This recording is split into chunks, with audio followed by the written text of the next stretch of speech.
খেতে কিন্তু দুর্দান্ত লাগে, যদিও বা কাটতে একটু ঝামেলা হয়। আর যদি এরকম বাড়ির টাটকা মিষ্টি কুমড়োর ডগা থাকে তো আর কোনো কথা হবে না। দেখো অনেকটাই কাটা হয়ে গেছে, এখনও দুটো ডগা রয়েছে। তো চলো বাকিটা কেটে নিই। আজকে তো শনিবার, তাই না? তাই দেখো গরম গরম ভাতও নেমে গেছে, আর এখানে সোয়াবিনের তরকারি করব। ততক্ষণ কড়াইও গরম হয়ে গেছে, তেলটা দিয়ে দিই।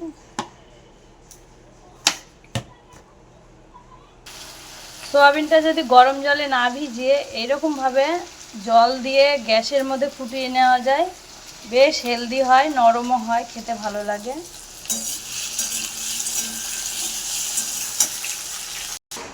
এই যে এক বাটি ডাল ভিজানো রয়েছে, এগুলো বাটবো। এত কাজের মাঝে সকালে উঠে বাসি কাজটা সেরে যদি স্নান পুজোটা না করা যায় তাহলে মনে হয় যে কিছু একটা করিনি, তো বাকি রয়ে যায়। সেটাও সারা করলে মনে হয় মনটা ভালো লাগে। তো চলো ভিডিওটি এখানে শেষ করে দিলাম। সবাই ততক্ষণ ভালো থেকো, সুস্থ থেকো। টাটা।